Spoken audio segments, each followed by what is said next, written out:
Hello YouTube, this is Ben with the 60-gallon cichlid tank, and today's topic are 10 ways to avoid disaster.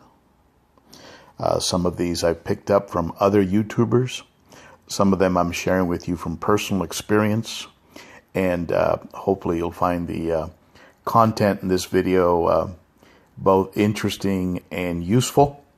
And so let's go ahead and get right into it. Let's talk about 10 ways to prevent a disaster in your tank, whether it be an African cichlid tank or really for that matter in any tank, but this will concentrate mostly on African cichlids.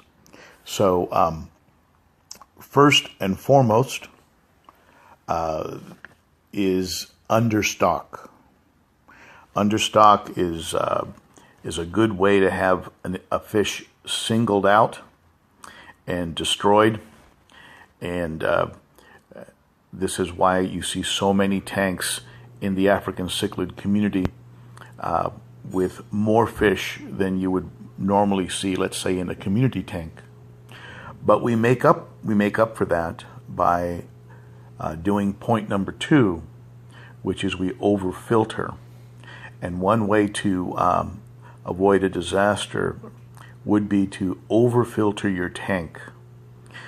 You'll notice, if you've watched some of my older videos, you'll see I have two Sun 302s, so I'm turning over a lot of water.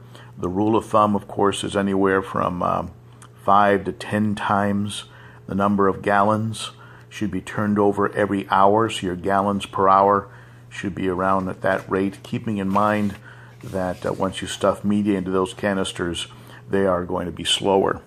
So overfilter, and that way you will avoid a disaster from occurring in your tank by having impurities, waste, nitrates, and all that stuff that can kill your fish. Here's another way to avoid disaster in your tank. Never add, and you probably know this already. I know a lot of veterans watch these videos, and so I'm probably preaching to the choir here to some degree. But another way to avoid disaster is to never add just one fish. You add one fish, that fish will get singled out, sort of an extension on the understock idea. That fish will get singled out like the new boy on the block and will get destroyed. I've had to remove new fish when I've added, let's say, 2 fish, like I did with the Lemon Jake and the Bicolor 500. I had to remove them and then reintroduce them with 3 or 4 other fish, and then they did okay. But prior to that, they were getting destroyed. Another point to avoid disaster is to under-oxygenate. Again, if you watch my videos, you know this one is really important to me personally, one of those hard-won lessons. And because we overstock, and sometimes we run our tanks in the low 80s, the oxygen levels are crucial. You can see by the water movement here. I have a 1,200 gallon per hour power head. That's 800 per side, and it has two outlets delivering 800 gallons per hour per outlet. So I'm getting a lot of water movement. So under oxygenating, your fish will die very, very quickly. I see blogs where people post, "My fish are dying, I don't know why. No illness is present." Boy, oh boy, check the oxygen. Here's another one, skip water changes. You know, IFG, J. Wilson, KG Tropicals, they talk about nitrates, you know, the silent killer. So, yeah, you can skip a water change. You can get a little lazy. I know with me, the buckets were getting to be a pain in the rear. Fortunately, I bought an Aqueon. You can buy pythons, you can buy hoses that make it a lot easier, so I never skip a water change now. Point number 6. Allow a stressful situation to go on for too long. Okay, what do I mean? Well, you see a fish beating up another fish. You see the beginning signs of illness, a sunken belly, a few little white granules on a fish. If you act slowly, you will get a disaster. So you have to move quick, remove the aggressor, medicate, raise the temperature, do whatever the proper procedure is, and get that handled quickly, but do not hesitate. Acting slowly will create a disaster. Here's another one, another tip. Tip number 7, don't test your water. If you don't test your water, you can have something like an ammonia spike.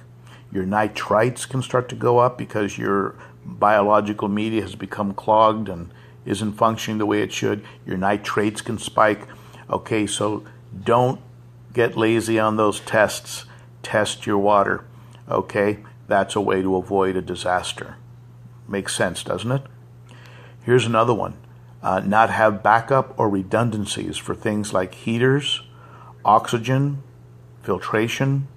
Okay, you need redundancy and backups. Not having those can cause a disaster in something like a blackout or other types of circumstances.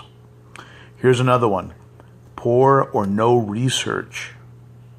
You add the wrong fish, the wrong combination of fish, a fish that's going to be too big for your tank, a non-compatible fish. Many folks I've seen buy a fish, including me when I first started, and then I Google it after the purchase. Don't do it that way. That's the wrong way to do it. Last little bit of advice. Never work on your tank after you've had a drink or two. I know sometimes you have a drink, you get pretty inspired. That's the alcohol talking. Do not work on your tank. You will start to fall over and grab the edge and pull it over on yourself. You'll remove some decor and you'll bang it against the glass and you'll crack your tank. All right, you'll forget to treat the water before adding it to your tank. It's a disaster. So simply just don't do it. That's one of those tips that you can classify right in there with never take a sleeping pill and a laxative at the same time. Just don't do it. Okay, so those are my 10 tips to avoid tank disaster. I hope you find them useful, and I hope I'm sure a lot of you are already adhering to a lot of this advice, and that's it for now. And I do really appreciate you folks tuning in and watching my videos, and be sure to comment, to share, to rate, and certainly list below if there is any type of tip you'd like to add to prevent disaster, whether something you've observed someone else talking about, or maybe something you've experienced personally. And also we can get into a dialogue on this at my Facebook page, which is ben.o.cichlid, ben.o.cichlid on Facebook. And certainly come on over and join. It's not necessarily a group designed to take the place of my favorite groups like Tank Talk and people like that, but certainly a forum where we can expand on discussions regarding the videos that I post to YouTube. So come on over and to the Facebook page if you like. Comment below. You know I always respond. I really appreciate you guys. You're the best. Thank you so much.